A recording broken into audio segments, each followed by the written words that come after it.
राज सिंह जी ने पहले DP check की, जी ने हाथों हाथ भेजा थम्स अप, कदे एस फूल थे कदे ओस फूल थे। तो राज सिंह जी मुस्कुरा कर कहते हैं कि के बाद दिवाली के आसपास का टाइम था। राजकुमारी चारुमती अपने महल के अंदर बैठी हुई थी और बाहर कोई एक बूढ़ी महिला चित्र बांट बेच रही थी। तो आवाज लगा रही, पेंटिंग खरीद लो पेंटिंग खरीद लो।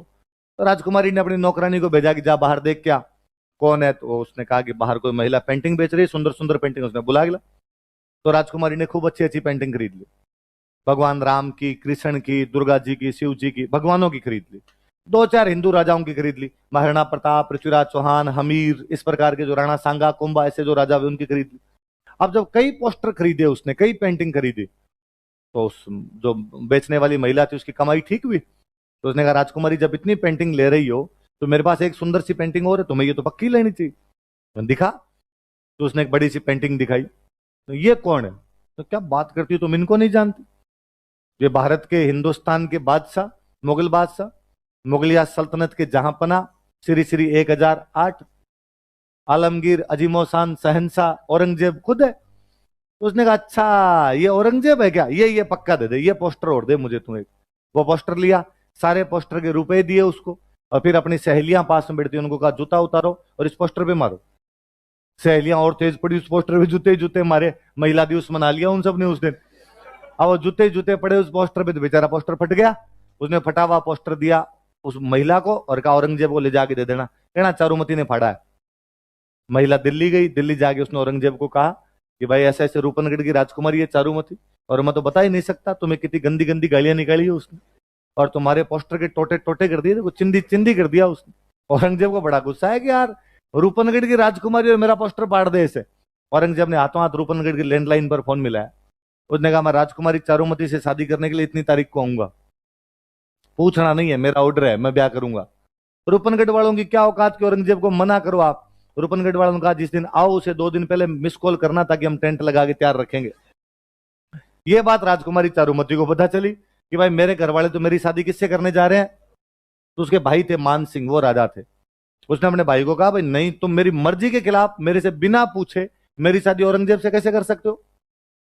तो भाई ने कहा तू हमसे बिना पूछे औरंगजेब का पोस्टर कैसे फाड़ सकती, तू जब बिना पूछे कर गई तो अब हमें करनी पड़ेगी क्या इलाज। तो उसने कहा नहीं, ये क्या तरीका, ऐसे नहीं कर सकते आप बिना पूछे मेरे से। तो उन्होंने कहा अरे औरंगजेब हमला कर देगा, और अपना राज्य इतना बड़ा नहीं कि औरंगजेब के हमले को रोक पाएंगे। तो उसने कहा नहीं, हो बड़ा छोटा क्या होता, लड़ो तुम जाके। तो उसके भाई ने वापस समझाया कि लड़ लेंगे, लड़ने का डर नहीं है, मर जाएंगे उसका भी कोई डर नहीं है, पर यदि औरंगजेब यहां हमला करने के लिए आएगा और हम तेरी शादी नहीं करेंगे उससे, तो औरंगजेब की सेना सामान्य जनता की लड़कियां उठा के ले जाएगी।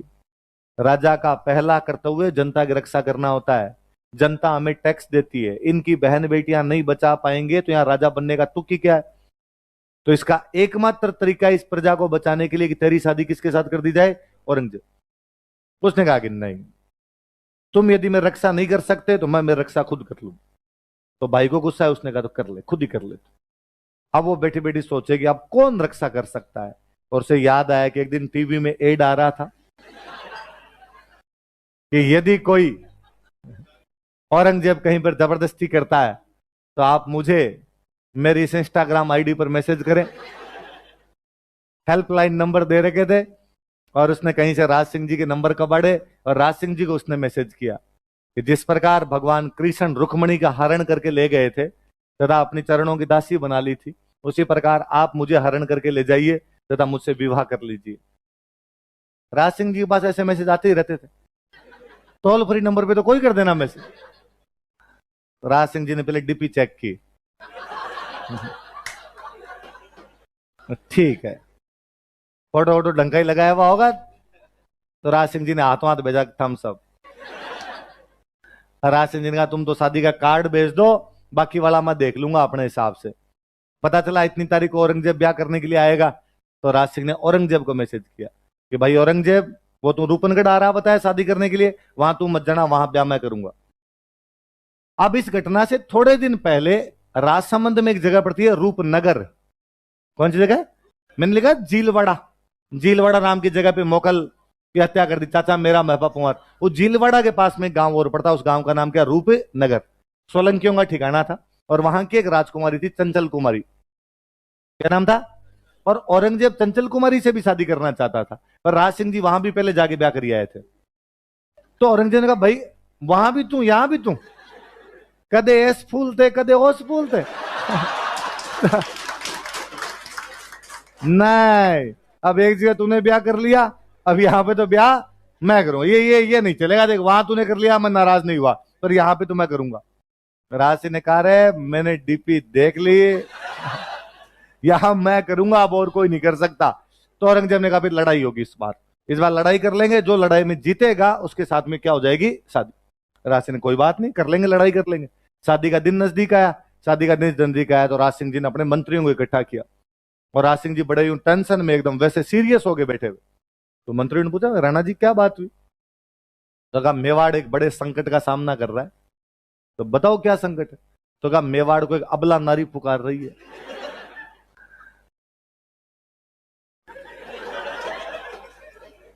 तुम सबलाओ।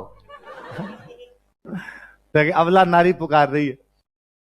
मंत्री बेचारे मन ही मन सोचे कि सर आजकल आपको हर दूसरी अबला नहीं लग रही? टोल फ्री नंबर पे जितने फोन आते हैं आप भेज देते हो हमें इधर उधर। मंत्री ने कहा कि साहब बताओ क्या समस्या है? तो कहा रूपनगढ़ की राजकुमारी है चारुमती, औरंगजेब जबरदस्ती शादी करना चाहता है, चारुमती ने मुझे मैसेज करके शादी के लिए बुलाया, तो मुझे शादी के लिए जाना है। तो उनका जाइए, फिर इसमें सोचना क्या है? यदि उन्होंने चला के कहा आपको तो आपको जाना ही चाहिए।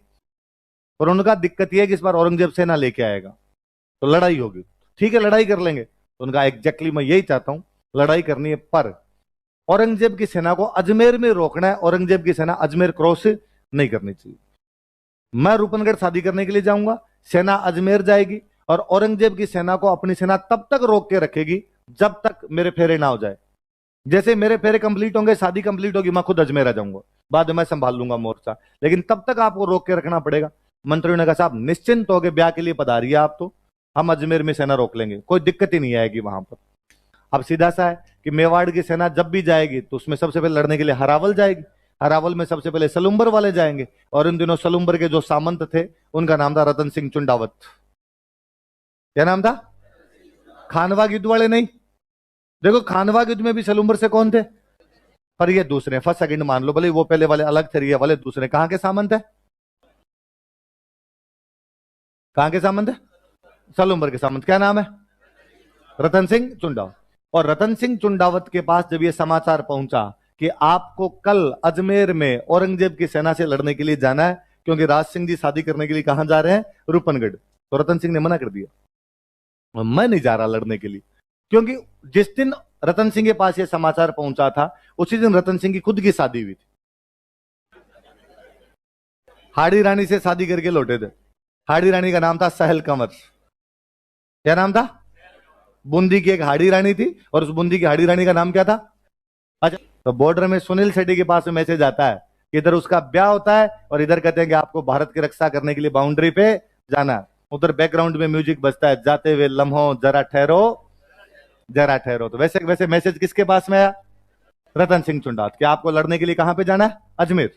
कहां पे जाना है? अजमेर। रतन सिंह ने मना कर दिया, मैं नहीं जा रहा, और राज सिंह जी को खुद का ब्याह करना है, इसके चक्कर में हमारा ब्याह बर्बाद करेंगे। और मेरा भी तो ब्याह हुआ है, उनको नहीं दिख रहा इस बात को। शादी में, शादी का फंक्शन चल रहा है हमारे घर पे, यहाँ पे खुशियां मनाई जा रही है, अचानक आप कहते हो कि युद्ध लड़ने के लिए जाओ, मैं नहीं जाऊंगा। ये बात उनकी रानी को पता चलती है। रानी का नाम क्या था? रानी तो क्या नवयुवती है, नई नई राजकुमारी है, शादी होके आई है। उसको जब इस बात का पता चला तो उसने अपने पति को समझाया कि देखो सलुम्बर वाले चुंडावतों को हरावल में रहने का अधिकार है, क्योंकि आपके पूर्वज चुंडा ने राज्य का त्याग कर दिया था। चुंडा जी ने कहा था कि मेवाड़ का अगला राजा मैं नहीं बनूंगा, हंसाबाई के बेटे को बनाया जाएगा। मोकल को राजा बनाया था, राज छोड़ दिया था पूरा, इसलिए कहा गया कि चुंडावत हमेशा मेवाड़ की हरावल में रहेंगे। यदि आप नहीं जाएंगे लड़ने के लिए तो हरावल का अधिकार छीन लिया जाएगा। आने वाली आपकी पीढ़ियां थू थू करेगी कि हमारा एक दादा परदादा बीच में बेलखना निकल गया था, और इसके चक्कर में हमसे क्या छीन लिया गया? हरावल का, और आपको लड़ने के लिए जाना चाहिए। रतन सिंह जी ने कहा मैंने खूब युद्ध लड़े इनके लिए, कब मना किए, पर आज इनको भी सोचना चाहिए था कि मेरी शादी हुई है, तो आज मुझे नहीं बेचते और कोई चला जाता। उसने वापस कहा कि ममता और कर्तव्य में से किसी एक चीज का चुनाव करना पड़े तो कर्तव्य बहुत बड़ी चीज होती है। उसने और कहा कि राष्ट्र की रक्षा के लिए सब कुछ कुर्बान किए जा सकते हैं, तो शादी की बात जब ज्यादा समझा तो रतन सिंह जी तैयार हुए कि ठीक है लड़ने के लिए जाएंगे। अगले दिन रतन सिंह जी जैसे ही बाहर निकले, घोड़े वोड़े तैयार किए, अपने वहां से लेके रवाना हुए, अपने महल के पास आए तो उन्होंने ऊपर की तरफ देखा। रानी ऊपर झरोखों में से देख रही थी अपने पति को जाते हुए। उनको फिर लगा, वो वहां खड़े हुए, अपने पास में एक सैनिक खड़ा था, उसको कहा कि ऊपर जा, और ऊपर जाके रानी को कहे कि मेरे लिए कोई निशानी भेज दे। क्या भेज दे? निशान। उन लगा कोई चूड़ी, कोई अंगूठी, कुछ ना कुछ भेज देगी तो युद्ध में थोड़ा टाइम पास हो जाएगा, चूड़ी देख देख के याद आएगी तो अपनी चूड़ी देख लेंगे। कहते हैं हनुमान जी जब माँ सीता से लंका में मिले थे अशोक वाटिका में, तो हनुमान जी ने माँ सीता कहा था कि माँ सीते, जब मैं भगवान श्री राम से पुनः जाकर मिलूंगा तो पूछेंगे कि सीता से मिल के आए तो क्या निशानी लाए, निशानी तो दो कोई। तो माँ सीता ने अपनी चूड़ियां भेजी थी। क्या भेज दी थी? चूड़ियां भेज दी। इस बार वो नौकर गया और नौकर ने जाके ऊपर हाड़ी रानी सहल कंवर को कहा कि नीचे रतन सिंह जी आपके पति खड़े हुए हैं और वो आपकी कोई ना कोई निशानी मंगा रहे हैं। और राजकुमारी पुनः सोचती है कि जो व्यक्ति युद्ध में जाने से पहले इतना सोच विचार कर रहा है, इस बात की क्या गारंटी है कि वहां पे लड़ पाएगा। और यदि खुदा ना खास्ता वहां पर लड़ नहीं पाया और बीच में मेरे चक्कर में वापस आ गया, तो आने वाली पीढ़ियां इस बात के लिए मेरे पर तू करेगी कि एक राजकुमारी सुंदर थी, इस वजह से उसका पति युद्ध में भी भागे नहीं ले पाया था। और उसे लगा कि सुंदरता पे इस जीवन को धिक्कार है यदि राष्ट्र रक्षा के किसी भी विचार के अंदर बाधक बने। उसे पुनः याद आया कि मेरी एक बुआ की शादी जोधपुर के राजा के साथ की हुई थी, और मेरे फूफा जी जब हारकर वापस आए थे तब मेरी बुआ ने किले के दरवाजे बंद करवा दिए थे। उसे लगा मैं उन हाड़ाओं की बेटी हूं जिन्होंने कभी भी नकली किले के लिए भी अपने सिरों की बाजियां लगा दी थी, और आज मेरे कारण मेरा पति युद्ध करने से मना कर रहा है। वो अपना सिर काट के दे देती है। चुंडावत मांगी सेनानी, सिर काट दे दियो सतरानी। इसलिए राजस्थान पुलिस में जब पहली बार कहा गया कि महिला बटालियन बनाई जाएगी, 2008 में राजस्थान पुलिस की महिला बटालियन बनाई गई, उसका नाम रखा गया हाड़ी रानी बटालियन। क्या नाम रखा गया? सतरी सेनानी चाहिए समर सलुम्बर धीस। समर मतलब क्या होता है? युद्ध। युद्ध में जाने से पहले सलुम्बर के उस राजा ने, सलुम्बर के उस सामंत ने उस महिला से निशानी मांगी। सेनानी का मतलब होता है निशानी। सतरी सेनानी चाहिए समर सलुम्बर धीस, चूड़ामण मेली सिया। कि मां सीता से जब निशानियां मांगी थी उन्होंने क्या भेजी थी? चूड़ियां। इन धन मेल्यो शीस। लेकिन इस महिला ने तो क्या काट कर भेज दिया था अपना? मां सीता से भी इस मामले में तो महान है कि मां सीता चूड़ियां भेजते, और यहाँ पर हडी रानी ने तो क्या भेज दिया था? खैर रतन सिंह के पास जब सिर गया, और तो रतन सिंह यूं वो हो जाता है, उसके होश फाख्ता हो जाते हैं, और उसे लगता है कि यार मैंने काम तो बहुत गलत ही कर दिया। पर वो सिर को इतना इतनी वो गर्दन लेके गया था उसका नौकर, उसके जो बाल थे, उस लड़की के, उस रानी के जो बाल थे, उसने आपने बांध लिया यहाँ पे, गले में लटका लेता उस गर्दन को।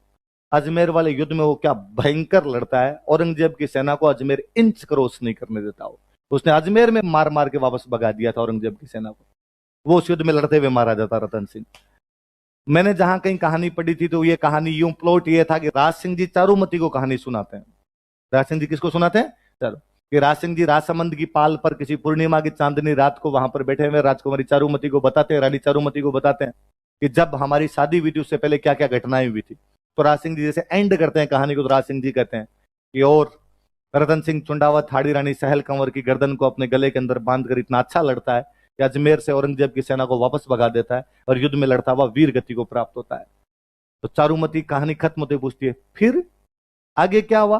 तो राज सिंह जी मुस्कुरा कर कहते हैं कि वो दोनों वीर गति को प्राप्त हुए, इसलिए हम दोनों बैठे। आज हम दोनों साथ बैठे हैं, इसका एकमात्र कारण है कि रतन सिंह चुंडावत और सहल कंवर दोनों मारे गए थे। यदि वो उस दिन वो निर्णय नहीं ले पाते, हाड़ी रानी यदि सिर काट के नहीं देती, तो क्या पता रतन सिंह चुंडावत जाता या नहीं जाता। जाता तो उतना अच्छा लड़ पाता या नहीं पाता, औरंगजेब वहां पहुंच जाता तो क्या पता ब्याह भी होता या नहीं होता।